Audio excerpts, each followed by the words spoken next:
Sometimes, the smallest voice is the one that uncovers the biggest secret.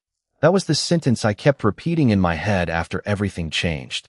Though on that ordinary Tuesday morning, I had no idea my 3-year-old son was about to say 7 words that would unravel 15 years of silence. Dawn spilled across the marble floors of the Romano estate in thin ribbons of gold, catching every polished surface until the entire mansion looked less like a home and more like a museum where no one dared breathe too loudly. I tightened the borrowed housekeeping apron around my waist and reminded myself this job was only temporary. 1 week, maybe 2 if I was lucky, long enough to pay the overdue electric bill and keep Ethan's preschool tuition from slipping further behind. "Stay close to me today, okay?" I whispered as I knelt beside him near the service entrance. His blonde curls bounced as he nodded with the complete confidence only little kids seem to possess. "I can help, Mommy." I smiled despite the knot in my stomach. "Your job is just being my favorite little guy." The regular daycare had closed without warning because of a plumbing emergency, and every babysitter I'd called was already booked. Missing my first day wasn't an option.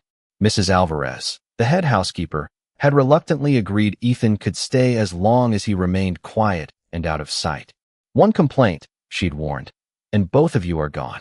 I intended to make sure no one even noticed we were there. The mansion woke slowly around us. Fresh coffee drifted through the halls. Staff members moved with practiced precision, dusting priceless artwork, arranging white lilies in crystal vases, and preparing breakfast that looked more like something from a luxury hotel than an ordinary meal. Everyone spoke softly, almost instinctively, as if the walls themselves expected respect. They all seemed to orbit one invisible center. Alexander Romano. I'd never met him. I'd only heard whispers. Powerful, private, demanding, fair, if you did your job well. People lowered their voices whenever his name came up, not because they feared shouting, but because his reputation somehow made ordinary conversation feel too loud. I focused on polishing the grand staircase railing while Ethan quietly rolled a small wooden toy car across the edge of a window seat nearby. Every few minutes he'd glance toward me just to make sure I was still there, and I'd smile back before returning to work. It almost felt peaceful. Then footsteps echoed through the entrance hall. Calm, measured, confident. Every employee seemed to straighten at the exact same moment. Without anyone saying a word, I knew he had arrived. I kept my eyes lowered, exactly as I'd been instructed. Black leather shoes crossed the marble floor only a few feet away before disappearing toward the private office at the end of the corridor. The silence he left behind somehow felt even heavier than the sound of his approach. Mrs. Alvarez leaned close enough for only me to hear. "Don't ever enter that office unless you're told." I nodded immediately, but children don't understand rules written by adults. Before I realized what was happening, Ethan quietly climbed off the window seat, clutching his little toy car, and wandered down the hallway toward the half-open office door while every grown-up remained busy pretending not to breathe. I set the silver polishing cloth down so fast it slipped from my fingers and landed on the marble floor without a sound. My heart did not have the same restraint. It pounded against my ribs as I spotted Ethan's tiny sneakers disappearing through the half-open office door. Every warning Mrs. Alvarez had given me echoed inside my head. Do not enter. Do not disturb. Do not make yourself memorable. I hurried across the hallway, forcing myself not to run, afraid that drawing attention would only make everything worse. Before I reached the doorway, I stopped. Ethan was standing perfectly still in the middle of the enormous office, his little toy car hanging loosely from one hand. Morning sunlight poured through floor-to-ceiling windows behind an enormous walnut desk, painting long golden lines across shelves filled with leather-bound books and framed black and white photographs. The room smelled faintly of cedar, fresh coffee, and old paper. It was surprisingly warm, not cold or intimidating the way I had imagined. Alexander Romano stood beside the desk with his suit jacket draped neatly across the back of a chair. Without the jacket, he looked less like an untouchable executive and more like someone carrying responsibilities that never allowed him to rest. His crisp white shirt was rolled neatly at the sleeves, revealing a simple silver watch on one wrist while an antique gold pocket watch rested open beside a stack of documents. He looked from the child to me, then back again. His expression remained unreadable, but there was no anger in his eyes. Only curiosity. I swallowed hard. Sir, I am so sorry. He was supposed to stay with me. I will take him out immediately. My voice sounded smaller than I intended. Alexander raised one hand gently before I could step forward. It is all right. His tone was calm, measured, almost surprisingly kind. He is not hurting anything. Ethan barely seemed to notice either of us. His bright blue eyes remained fixed on the old pocket watch lying on the polished desk. It was unlike any watch I had ever seen, its gold surface worn smooth by decades of careful hands. Fine engravings curled around the edges like tiny vines, and the chain reflected the morning light with every small movement in the room. Ethan slowly walked closer until he stood only a few feet away. I opened my mouth to call his name, but something stopped me. He tilted his head, studying the watch with the same quiet concentration he used when trying to solve one of his wooden puzzles at home. Alexander watched him just as carefully. The room fell completely silent except for the distant ticking of a grandfather clock somewhere deeper inside the mansion. Then Ethan smiled. It was not the excited smile of a little boy finding a shiny object. It was softer, almost familiar. He lifted one tiny finger toward the pocket watch and spoke so quietly I almost thought I had imagined the words. Check that clock, sir. The smile disappeared from Alexander's face before the final word left Ethan's lips. His hand froze above the desk. For one long heartbeat, neither of us moved. Then, with careful fingers that suddenly looked less steady than before, he reached for the antique pocket watch and slowly pressed the hidden latch. Alexander's thumb rested on the tiny latch for what felt like forever before it finally gave way with a soft metallic click. I expected to see an old photograph tucked inside the cover, maybe a faded family portrait or a name engraved beneath the crystal. Instead, the watch opened fully to reveal its elegant ivory dial, its black Roman numerals perfectly preserved despite the obvious age of the piece. The second hand moved with flawless precision, each delicate tick filling the room with a rhythm that suddenly seemed much louder than before. Nothing looked unusual, at least not to me. Then Alexander's eyes shifted beneath the face of the watch. Very carefully, almost mechanically, he lifted the dial itself with the edge of his fingernail. I had not even realized it could open a second time. Hidden beneath it was a folded piece of yellowed paper no larger than a postage stamp. His breathing changed. It was subtle, but I heard it.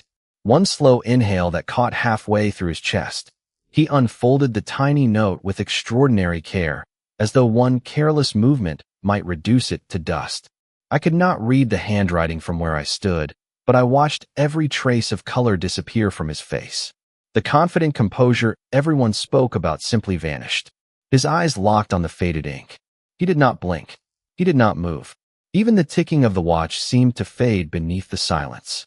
Ethan looked up at him with innocent curiosity. Did you find it? He asked softly.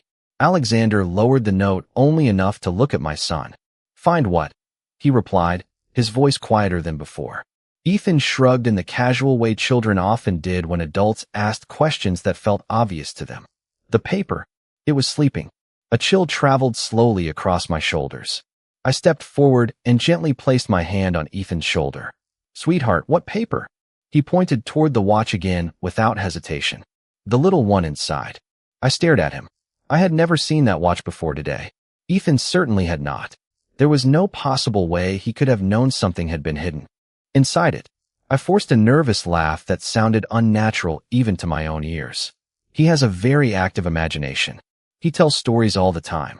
Alexander did not answer immediately. His gaze remained fixed on Ethan with an intensity that made the room feel smaller. It was not suspicion. It was something deeper. Recognition mixed with disbelief. Finally, he folded the tiny note along its original creases and returned it to its hidden compartment before closing the watch with another quiet click. His fingers lingered on the worn gold cover as though touching a memory instead of metal. How old is your son, Miss Bennett? He asked without looking away from the watch. He turned 3 last month, I answered carefully. Has he ever been here before? No, sir. Never. Has anyone ever shown him this watch? Absolutely not. He nodded once, almost to himself. The office fell silent again. Outside the windows, a gentle breeze stirred the oak trees lining the long driveway.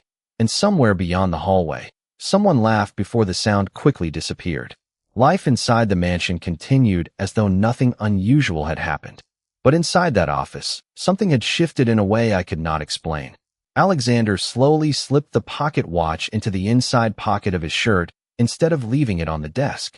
It was a simple movement, yet it carried the unmistakable feeling that he had just decided to protect something far more valuable than an antique. Then he looked directly at me for the first time, his steel blue eyes calm again, though no longer distant. "Mrs. Alvarez can spare you from the upstairs assignments today," he said evenly. "I would like you and your son to remain in the East Wing until this afternoon." He offered no explanation. He did not need to. Every instinct I had was already whispering the same unsettling truth. Somehow, my little boy had awakened a memory that had never truly been asleep.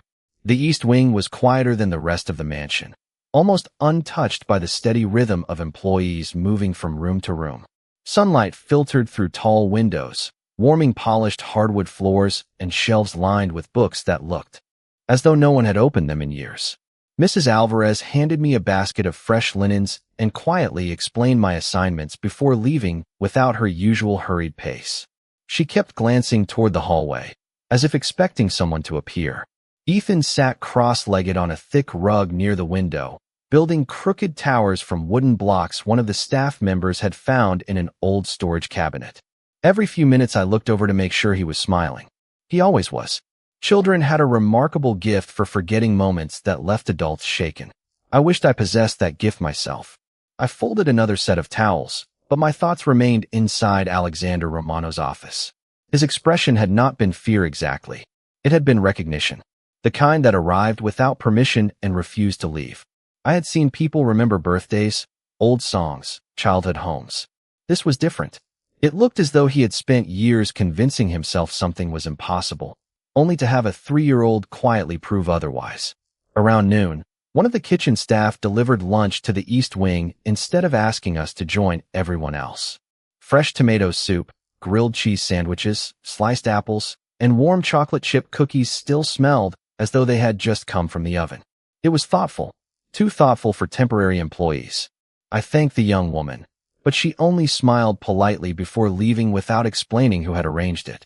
Ethan happily dipped his sandwich into the soup while swinging his little legs beneath the oversized dining chair. "Mommy," he said between bites. The nice man looked sad. I looked up immediately. "Which nice man?" "The one with the shiny clock." My spoon stopped halfway to my mouth. "Why do you think he looked sad?" Ethan frowned as though searching for the right words. His eyes were waiting. Children often described feelings in ways adults never would. Usually I smiled at his imagination. This time I could not. Before I could ask another question, footsteps approached from the hallway. Alexander appeared at the open doorway without security, without assistance, and without the formal jacket he had worn earlier. He paused instead of entering immediately, almost as though he did not want to interrupt us. "I hope the meal is acceptable," he said calmly. I rose from my chair at once. "It is wonderful, sir." "Thank you. You really did not have to do that." "I wanted to." His answer came so naturally that it caught me off guard. His attention drifted toward Ethan, who smiled and offered him one of his cookies with complete sincerity. "You can have this one." Alexander hesitated before accepting it with a faint smile that softened the sharp lines of his face.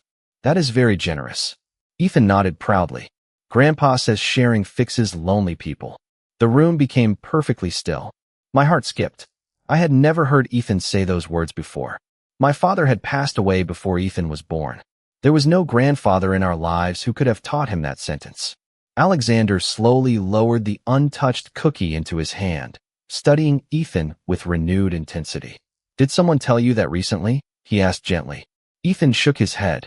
"No, I just remembered it." Alexander said nothing else. He simply looked out the nearby window for a long moment, his reflection barely visible in the glass. Then, with quiet courtesy, he wished us a pleasant afternoon and walked away. I watched him disappear down the hallway, but something told me he was not leaving the conversation behind. Somewhere else inside the mansion, questions had already begun, and for reasons I could not explain, every answer seemed to lead back to me. The rest of the afternoon passed with an uncomfortable kind of quiet, the sort that made every distant footstep sound deliberate. I finished folding linens, dusted antique bookshelves, and polished brass door handles until I could see my own reflection staring back at me, but my thoughts refused to settle. Every time I glanced toward Ethan, he was happily entertaining himself, completely unaware that the adults around him had begun treating him differently. Staff members who had barely acknowledged us that morning now smiled warmly, offered him fresh fruit, or quietly asked whether he needed anything. Their kindness was genuine, but it carried the unmistakable feeling that someone had instructed them to pay attention.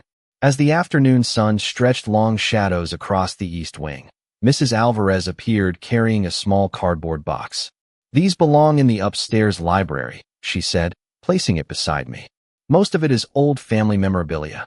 Dust them carefully before putting everything back." I nodded and carried the box into a reading room lined with towering oak shelves and tall windows overlooking the gardens. The air smelled of leather, cedar, and old paper. Inside the box were framed photographs, silver picture frames, a crystal paperweight, several leather journals, and a collection of small decorative items wrapped carefully in soft cloth. I worked slowly, lifting each object with both hands. One photograph caught my attention. It showed a much younger Alexander standing beside an older gentleman with kind eyes and neatly combed gray hair. Between them stood a smiling little girl wearing a pale blue dress and holding something in her tiny hands. The image had faded over time, making her face difficult to recognize, but one detail remained surprisingly clear. Hanging from the older man's vest was the exact same antique pocket watch I had seen earlier that morning. Before I could study the picture any longer, Ethan wandered over carrying one of his wooden blocks. He barely glanced at the photograph before pointing at the older gentleman. "He is the one who smiles with his eyes," he said matter-of-factly. I looked down at him in confusion. "Have you seen this picture before?" He shook his head. "No." Then he pointed toward the little girl. She was crying because she thought she broke the shiny chain. My stomach tightened. The chain attached to the pocket watch was visible in the photograph, but there was nothing that suggested it had ever been broken. "Ethan," I asked gently, kneeling beside him, "why do you think that?" He frowned, almost frustrated that I could not understand something so obvious. "Because she kept saying sorry." His voice was soft, almost absent-minded, as though he were describing a memory instead of inventing a story. At that exact moment, I heard someone stop outside the library doorway. I looked up to find Alexander standing perfectly still, unnoticed by Ethan. He had clearly heard every word. His gaze moved from the photograph in my hands to my son's face, then back again. Without saying anything, he crossed the room and carefully accepted the framed picture from me. His fingers lingered against the edge of the worn wooden frame before he quietly turned it over. Taped neatly to the back was another faded photograph I had not known existed. This one showed the same older gentleman standing beside a young woman whose face had been partly hidden by sunlight. In her arms was the same little girl. Around the child's neck hung a tiny silver locket shaped like a flower. My breath caught. Without thinking, my hand instinctively reached beneath the collar of my blouse, where I had worn an identical flower-shaped locket almost every day since childhood. I had always believed it was the only thing my late mother left me. Alexander noticed the movement immediately. His eyes widened ever so slightly before he spoke in little more than a whisper. "Miss Bennett, where did you get that necklace?" My fingers instinctively closed around the small silver locket resting beneath my blouse. I had worn it for as long as I could remember, so often that I rarely noticed its weight anymore. Yet in that moment it suddenly felt heavier than anything I had ever carried. Alexander waited without rushing me. The library seemed to hold its breath. Even Ethan stopped stacking his wooden blocks and looked back and forth between us with quiet curiosity. "My mother gave it to me," I finally answered. "At least that is what I have always believed." Alexander's expression did not change, but I noticed the faint tightening of his jaw. "She told me never to lose it," I continued softly. "She said if I ever forgot where I came from, this would remember for me." The words left my mouth almost automatically. I had not repeated that sentence in years. Hearing it aloud stirred something buried deep inside me, something that had always lived just beyond memory. Alexander lowered his eyes for a brief second before looking back at me. "Do you remember anything before? Your mother gave it to you." I wanted to answer immediately. Instead, an unexpected image flashed across my mind. Rain against a windshield. A warm hand wrapping a blanket around my shoulders. The distant sound of church bells. Then it was gone as quickly as it had appeared. I slowly shook my head. "Only little pieces. They never make sense." My voice had become almost a whisper. Sometimes I remember standing in a huge house with windows taller than people. Sometimes I remember someone laughing while a clock chimed. Other times I think I am imagining everything. The words surprised me because I had never spoken those memories aloud before. I had always dismissed them as dreams from childhood. Alexander listened without interrupting. There was no disbelief in his face. If anything, he seemed to recognize every detail. Ethan suddenly walked toward one of the library windows and looked out into the gardens. "The flowers used to be red," he said quietly. I frowned. "Sweetheart, what flowers?" He pointed toward a circular stone fountain surrounded by white roses. "Those ones. The lady liked red better." Alexander turned toward the window immediately. His eyes followed Ethan's finger before settling on the rose garden below. "There have not been red roses there for 15 years, he murmured almost to himself. I stared at him. How would he know that? He did not answer. Instead, he carefully picked up the photograph once more, studying the little girl with the flower-shaped locket. His thumb rested lightly against the corner of the frame. "The child in this picture disappeared shortly after it was taken," he said at last. "Everyone believed she was gone forever." The room felt colder despite the afternoon sunlight pouring through the windows. My heartbeat grew louder with every passing second. "What was her name?" I asked before I could stop myself. Alexander looked directly into my eyes. "Her family called her Rosie." The name struck something inside me like the gentle ringing of a distant bell. Without warning, another memory surfaced. I was very small. Someone lifted me into strong arms and kissed my forehead. A warm voice whispered, "Run along now, Rosie. Do not forget your necklace." I gasped softly and reached for the edge of the table to steady myself. The memory vanished before I could hold on to it, leaving only the echo of that unfamiliar nickname. Alexander took one careful step closer, concern replacing the careful distance he had maintained all day. "Miss Bennett," he said gently, "has anyone ever called you Rosie before?" I opened my mouth to answer, but the only truthful response was the one that frightened me most. "I do not know anymore." The library remained silent long after my answer faded into the air. Alexander did not press me for another explanation. Instead, he carefully returned the photograph to the table with the same respect someone might show an irreplaceable family heirloom. His eyes lingered on the little girl in the picture before he quietly reached into his shirt pocket and removed the antique pocket watch once again. This time he did not open it immediately. He simply held it in his palm, turning it slowly beneath the afternoon light. "There is someone who may finally be able to answer the questions neither of us can," he said. I frowned. "Who?" "A man who served my grandfather for more than 40 years. His voice carried a calm certainty that had been missing all day. "He left the estate after retiring, but he remembers everything." Before I could respond, he stepped toward the bookshelf nearest the fireplace and pressed a small brass button hidden beneath the carved wooden trim. A narrow panel slid open, revealing a simple telephone tucked inside the wall. I watched him place a brief call. "Please ask Mr. Walter Hayes if he would be willing to visit the estate this evening," he said politely. "Tell him it concerns the Hawthorne watch." There was a short pause before he thanked the person on the other end and gently returned the receiver. The words Hawthorne watch echoed in my thoughts. I had never heard that name before, yet it stirred the same strange feeling as the nickname Rosie. Familiar, but impossibly distant. Alexander turned back toward me. "Mr. Hayes has not spoken about those years in a very long time," he explained. "If anyone knows why that watch contained the message your son somehow discovered, it is him." Ethan wandered over to the fireplace while we talked, completely absorbed by a carved wooden horse resting on the mantel. He smiled at it, as though greeting an old friend. "You fixed his ear," he said happily. I looked up. The horse's right ear had clearly been repaired years earlier with careful craftsmanship, the faint line barely visible beneath the polished finish. Alexander followed Ethan's gaze, and another look of disbelief crossed his face. "How could he know that?" he whispered almost to himself. "My grandfather repaired that toy himself after I accidentally dropped it when I was 7. I felt the room tilt slightly beneath me. "Alexander, I swear he has never been here." "I believe you," he answered immediately. There was not even a trace of doubt in his voice. Somehow, hearing him say those 3 words unsettled me more than any accusation could have. He believed me because he had stopped searching for ordinary explanations. A gentle knock interrupted the silence. Mrs. Alvarez stepped inside, carrying a leather folder. "Sir, these are the family archives you requested." Alexander accepted the folder and thanked her before placing it on the reading table. Together we carefully opened it.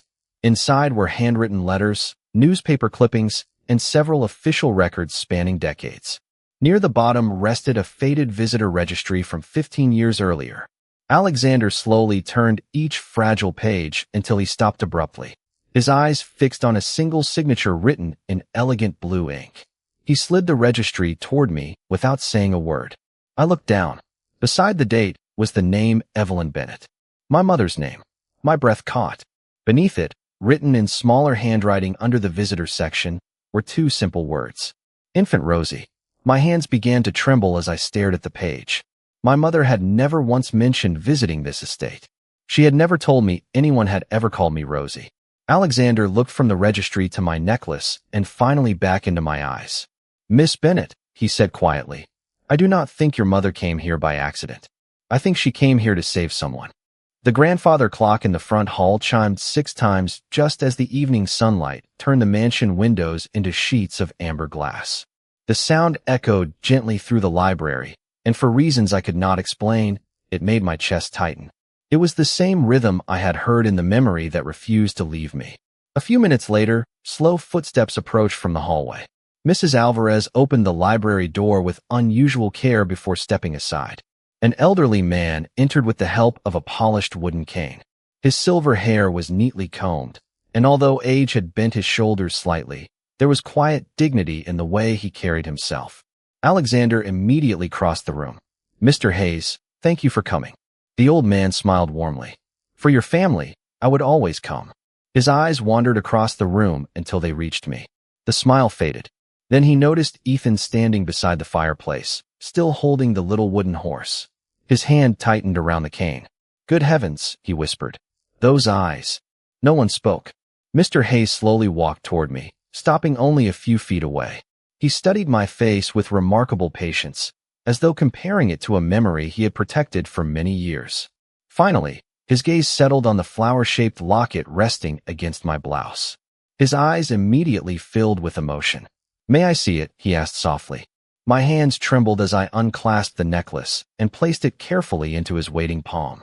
He turned it over with practiced fingers before pressing gently against the tiny flower at its center. I heard a faint click. A hidden compartment no larger than a fingernail slowly opened inside the pendant. I stared in complete disbelief. I had worn that necklace nearly my entire life and never knew it contained a secret. Folded inside was an impossibly small piece of paper protected beneath thin glass. Mr. Hayes carefully removed it and unfolded the delicate note. His eyes closed for a brief moment before he handed it to Alexander. "She kept her promise," he whispered. Alexander read the message silently. Then he looked at me with an expression that held both sorrow and relief. "You should read this yourself." I accepted the fragile paper with shaking fingers. The handwriting was elegant, graceful, and unmistakably personal. It read, "If Rosie ever returns, tell her she was never abandoned. She was hidden where love could keep her safe until the truth was no longer dangerous. Tell her to trust the man who carries the Hawthorne watch." My vision blurred as tears filled my eyes. I read the words again, hoping they would somehow change, but they remained exactly the same. My mother had written this. She had known one day I might find it. Mr. Hayes slowly lowered himself into a nearby chair. "Your mother came here 15 years ago carrying you in her arms," he began quietly. "She believed someone was searching for a child connected to this family. She refused to let fear decide your future. She asked Mr. Romano's grandfather to hide every trace of your identity, even from those who wished to help, because she believed the safest child was the one no one could find." Alexander listened without interrupting. His grandfather had passed away years earlier, leaving only unanswered questions and a watch that no one had fully understood until today. Mr. Hayes smiled gently at Ethan. "Sometimes children notice what adults forget," he said. Ethan simply hugged his wooden horse and smiled back. The shiny clock wanted to come home. The old man nodded slowly, as though that simple sentence completed a story he had been waiting half his life to hear. Alexander carefully removed the antique pocket watch from his pocket and placed it beside my open locket on the library table. Side by side, The engraved patterns fit together perfectly, forming a single family crest that neither piece had revealed on its own. In that quiet moment, none of us needed another explanation to understand that two forgotten keepsakes had been waiting 15 years to find each other again. The mansion felt different the next morning. Nothing about the walls had changed. The marble floors still reflected the sunrise, the gardens still glistened with dew, and the grandfather clock still marked each passing hour with quiet dignity. Yet everything inside me had shifted. For years I had believed my life began with unanswered questions, a single necklace, and a mother who had taken too many secrets with her. Now I understood that love had hidden the truth, not to erase my past, but to protect my future. Ethan stood beside the library window watching birds gather around the fountain. He laughed as they splashed through the water, completely unaware that his innocent curiosity had reunited two forgotten pieces of a story that had waited 15 years to be finished. Alexander joined us, carrying the antique pocket watch in one hand and the flower-shaped locket in the other. He placed both gently on the windowsill where the morning light illuminated the matching family crest they formed together. "My grandfather believed some promises should never be broken," he said quietly. "He kept yours even after he was gone." I looked toward the gardens where white roses swayed gently beneath the breeze. My mother kept hers too. Neither of us spoke for a while. The silence no longer felt uncomfortable. It felt peaceful, as though the house itself had finally stopped waiting. Mr. Hayes smiled from his chair near the fireplace. "Some families are connected by blood," he said. "Others are connected by courage. Yours happened to be blessed with both." His words settled deep inside me. I realized I no longer felt like a visitor standing inside someone else's history. I had unknowingly been carrying part of that history all along. Ethan suddenly ran over, holding the repaired wooden horse beneath one arm. "Can the horse stay here?" he asked. Alexander knelt so they were eye level. "It belongs here," he answered with a warm smile. Ethan thought for a moment before placing the toy carefully beside the watch and necklace. "Then we belong here today too." I felt tears gather again, but this time they came with relief instead of confusion. Alexander stood and looked toward me. "Grace, no one can return the years you lost. No one can replace the memories that should have been yours. But if you choose, this house will never close its doors to you or Ethan again." There was no pressure in his voice, no expectation, only quiet sincerity. I nodded slowly. "I cannot. Promise I will remember everything." "You do not have to," he replied. "Memories return in their own time. What matters is that you no longer have to search for them alone." Outside, the church bells in the distance began ringing the new hour. This time the sound did not awaken fear or confusion. Instead, another small memory surfaced. My mother kneeling beside me, adjusting the little flower-shaped necklace around my neck, smiling through tears as she whispered, "One day, someone will recognize this, and when they do, you will finally know where your story began." I closed my eyes for a moment and silently thanked her for believing that day would come. When I opened them again, Ethan had taken Alexander's hand without hesitation as they walked together toward the rose garden, their shadows stretching across the stone path beneath the morning sun. I followed a few steps behind, no longer feeling like I was chasing answers, but walking toward a future built on truth instead of uncertainty. As the grandfather clock echoed gently through the mansion once more, I finally understood something I had never known as a child. It was never the watch that had been waiting to be opened. It was the hearts of the people who had spent 15 years protecting a promise until the right moment finally arrived.